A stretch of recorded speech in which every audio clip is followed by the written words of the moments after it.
Good afternoon and welcome to East Gippsland Shire Council's unscheduled meeting for Tuesday the 7th of October 2025. East Gippsland Shire Council live streams, records and publishes its meetings via webcasting. These recordings are available for viewing by the public by following the link on Council's website. During the meeting, any members of the public who are addressing the Council will have their image and comments recorded. No other person has the right to record Council meetings unless approval has been granted by the Chair, and if technical difficulties are experienced with the live streaming during the meeting, we may well adjourn until the issue is resolved. If it can't be resolved, the meeting may be postponed to a later time or date. East Gippsland Shire acknowledges the Gunai-Kurnai, Monero and Bidawal people as the traditional custodians of the land that encompasses East Gippsland Shire, and their enduring relationship with country. The traditional custodians have cared and nurtured East Gippsland for tens of thousands of years. Council values their living culture and practices and their right to self-determination. Council pays respect to all Aboriginal and Torres Strait Islanders people living in East Gippsland, their elders past, present and future.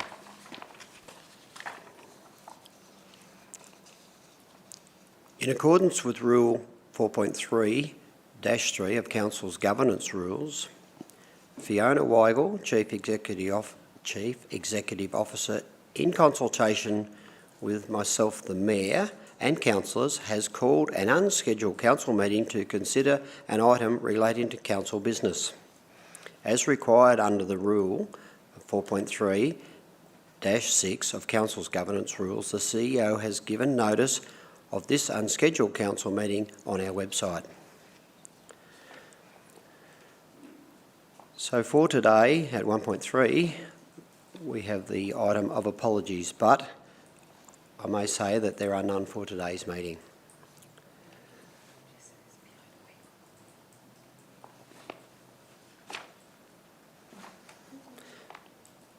Just had a little bit of a prompt that should we include that the CEO is currently on leave. Thank you. Yep. Acting CEO, Mr McConnell, thank you very much for that prompt. So 1.4, we do have a declaration of conflict of interest. So councillors are reminded that the Local Government Act requires conflicts of interest to be disclosed in accordance with the procedures set out in the governance rules. This includes stating the following 3 points: the item for which you have a conflict, whether the conflict of interest is general or material, and an explanation of why the conflict exists. So I will just ask, are there any declarations of conflicts of interest for today's meeting? Thank you, I see none.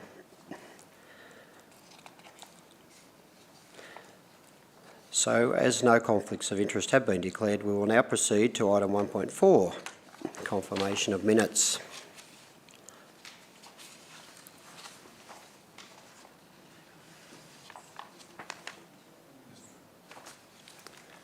That's good, the running sheet's not telling me there is no minutes to but I do know I'm going to get this right. The next council meeting is scheduled to be held on Tuesday the 21st of October 2025 at the Corporate Centre here at 273 Main Street, Bairnsdale, commencing at 6 p.m. Item 2 is officer reports. So we'll now move on to the officer reports, and item 2.1 is the annual financial statements for 2024-25 and performance statements 2024-25. So I would please ask Ms Sarah Johnson, would you please present your report, and thank you. Thank you very much, Mayor. So the report that you have in front of you today for the unscheduled meeting, the purpose of it is to present Council with the 24-25 financial statements and performance statements, and to seek a resolution from you for 2 councillors to certify the financial statements and performance statements for the 24-25 financial year. So if we go back just a step, there's a requirement under the Local Government Act that you present annual financial statements and performance statements as part of your annual report. As part of the process to develop the annual financial statements and performance statements, there's an external auditor that is put in place by the Victorian Auditor General's Office. They're an independent authority set out under the Victorian Government. So what they need in order to do the final audit certification is for 2 councillors to certify the annual financial statements and annual performance statements in order for that to come back and then for them to be all included in the annual report. And obviously the annual report is due to be tabled in its whole form, including the financial statements and the operating statements at the October Council meeting.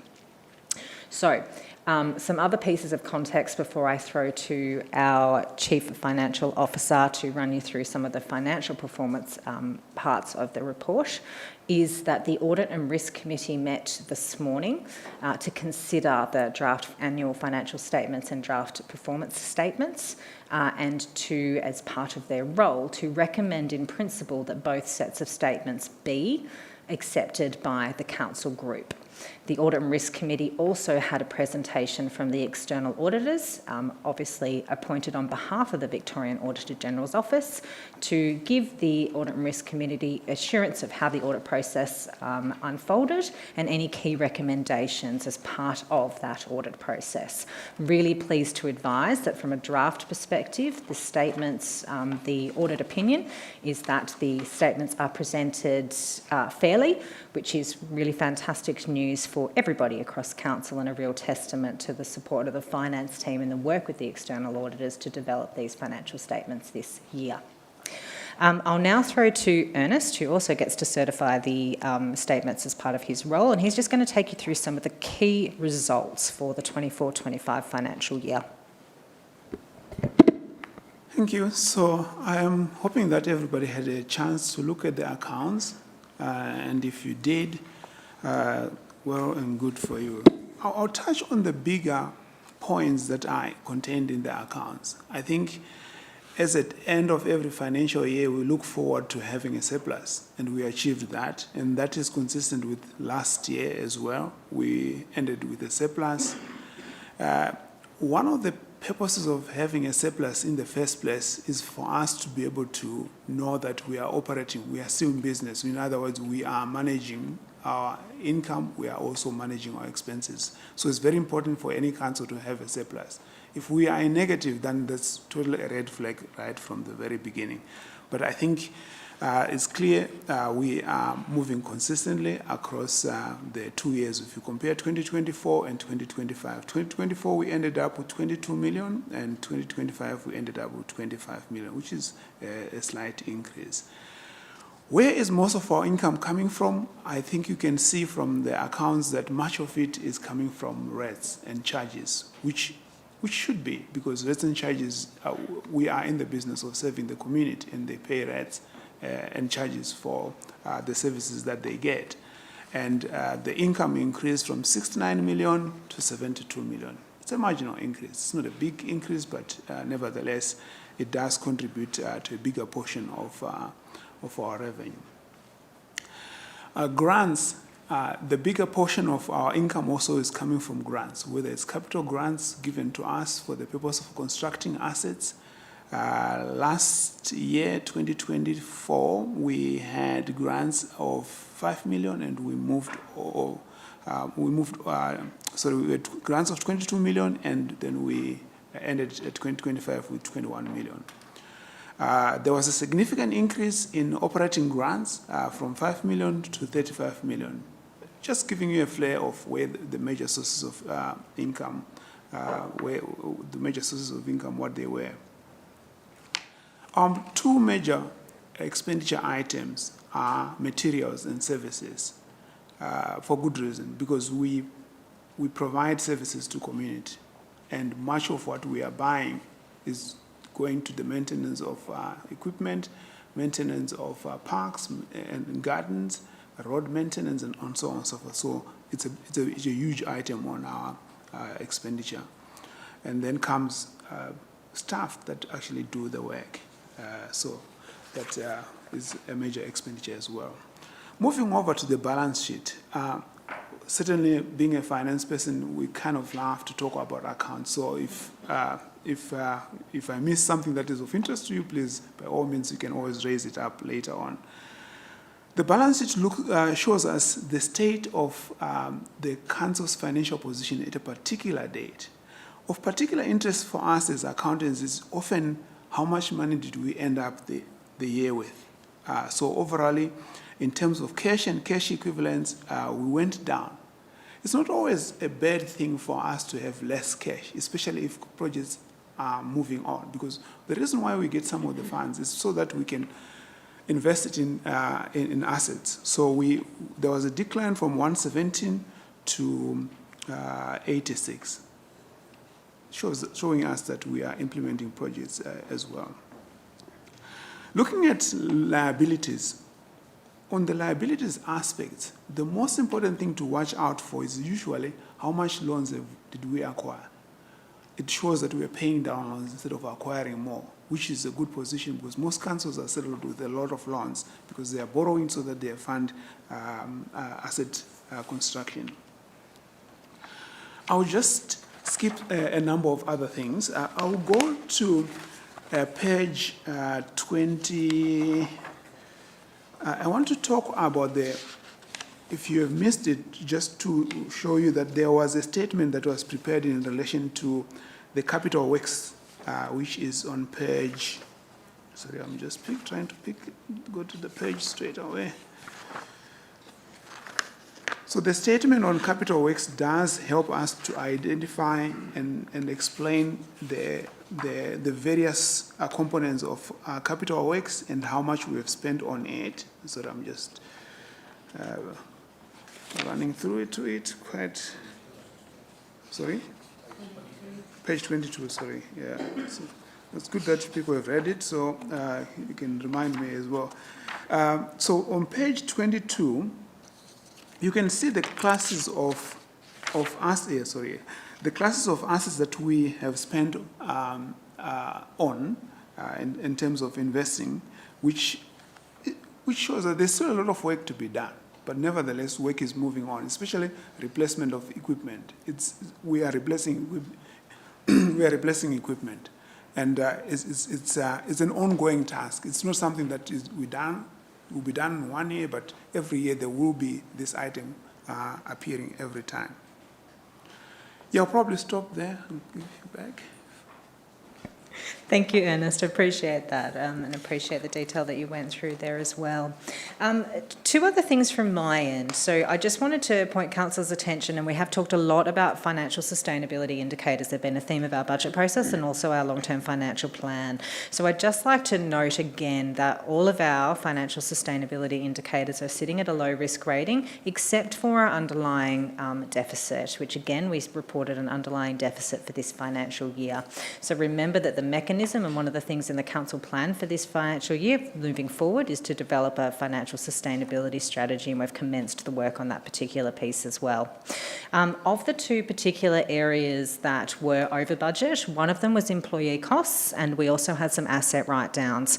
On the employee costs, we have made a minor amendment to the notes. So if we look at note 2.1, section note 9, we are going to remove the words "a variance that was consistently reported in the quarterly budget updates to council from the first quarter." So that particular line item will not appear in the final statements after they've been certified by the auditor and after they get them from today's meeting. So I think that's probably all from my end, Mayor. Handing back over to you. Good, thank you for that presentation. Councillors, do you have any questions of officers?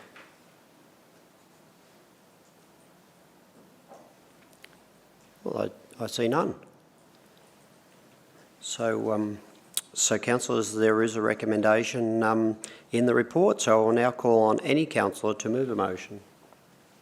Councillor Buckley.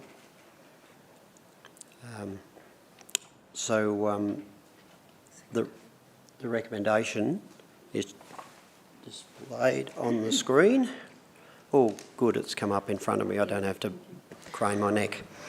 So could you please, Councillor Buckley, could you please complete the blanks by nominating the two councillors to certify the financial statements for 2024-25 and the performance statements 24-25 in their final form. Yes, that Council, having considered a recommendation from East Gippsland Shire Audit and Risk Committee, provides in principle approval to the financial statements 2024-25 as provided at Attachment 1, subject to the Victorian Auditor General's review, provides in principle approval to the performance statement 2025 as provided in Attachment 2, subject to the Victorian Auditor General's review, and appoints councillors White and Councillor Ashworth, sorry. Ashworth, I've only known you for a year, sorry. Apologies. Sorry, I didn't read that second part. Can you just go back to the page? Oh, it's populated, yep. To certify the financial statements 2024-25 and the performance statement 2024-25 in their final form. That Council, having considered a recommendation from the East Gippsland Shire Council Audit and Risk Committee, 1, provides in principle approval to the financial statements 2024-25 as provided at Attachment 1, subject to the Victorian Audit. I've done that. I don't know why you did it twice. Oh, we're making faux pas today, aren't we, Councillor White? But anyway, we got there. Maybe I can help you out. And now I can think you I need new glasses. confirm that what you've seen on the screen is true or correct? Yeah, just let me put my specs back on. Yes, it is true and correct. Thank you. Now I've got to ask a funny question. Mm-hmm. Councillor Ashworth and Councillor White, do you accept the nomination? Yes, thank you, Mayor. Yes, I do. Thank you, Mayor. Okay, we got there. We've got there. Oh, now I need a... second. I was just about to read that out, but thank you for the prompt. It's Councillor Allen is now a seconder. So, would you wish to speak to this? Yes, I would. Thank you. Yes. So this year's report demonstrates that despite a challenging environment, Council remains in a strong financial position. Our net operating result was $25.4 million, which, while below the budgeted figure, reflects both higher than expected income and increased expenditure, particularly in employee costs and asset write-offs. The Council's working capital ratio remains robust, and our asset renewal gap is above target, confirming on ongoing commitment to maintaining community infrastructure. The audit process led by our external auditors found no material misalignments or misstatements or significant control weaknesses. One minor issue regarding capital grant recognition was identified and has already been addressed by management. And I'd like to acknowledge the efforts of our finance and executive teams in ensuring transparency and accountability through this process. However, I would like to draw the attention to the variance in employment costs this year. Council's employee costs were $4.5 million above budget, representing an overspend of nearly 11%. This was primarily driven by the extension of bushfire recovery programs, which, while fully grant-funded, resulted in additional staffing costs. We also experienced higher than anticipated costs for casual staff, and largely due to the need to backfill permanent staff on sick leave and a notable increase in sick leave itself. These factors, whilst challenging, reflect Council's commitment to maintain service delivery and supporting our community through recovery and resilience initiatives. Moving forward, we will continue to monitor these trends closely and explore strategies to manage workforce costs more effectively, while ensuring the essential services are maintained. Importantly, I want to highlight the CEO's performance assessment this year will be directly linked to weighted key performance indicators, as agreed by Council.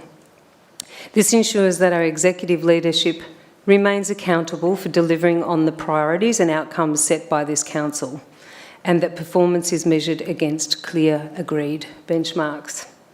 In closing, I'd like to thank all councillors, the ARC members, officers and our auditors for their diligence and commitment. Thank you. Thank you, Councillor Buckley. Councillor Allen, would you like to speak? Thank you, Mayor. I think the Deputy Mayor has covered most bases, but I would just like to acknowledge the finance team and the fact that the auditors have difficulty finding anything to whinge about. That's always got to be a good thing. So, thank you. Thanks, Councillor Allen. So, is the motion opposed?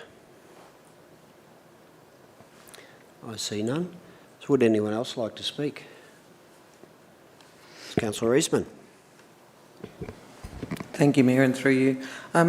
Look, I'd like to acknowledge the work that's been put into this report and express my appreciation to the staff, particularly Sarah and Ernest, for addressing a couple of concerns that I had that weren't material to the actual statements but that were important to myself and many in the councillor group. I appreciate the work they've put in and the changes they've made, so thank you very much. And well done. Thank you. Does anyone else wish to speak for or against? I see nobody, so I'll put the motion to the vote. So all those in favour? Thank you, councillors. That is a unanimous vote, so motion is carried. So thank you, councillors. That concludes the proceedings for today's meeting. And thank you to everyone who attended. I will say in the public gallery, I can see two people sitting there, but I do believe they're members of staff, but they are still seated in the gallery, so they must be acknowledged. And for those who may have watched online. So I would now declare this meeting closed at 1:21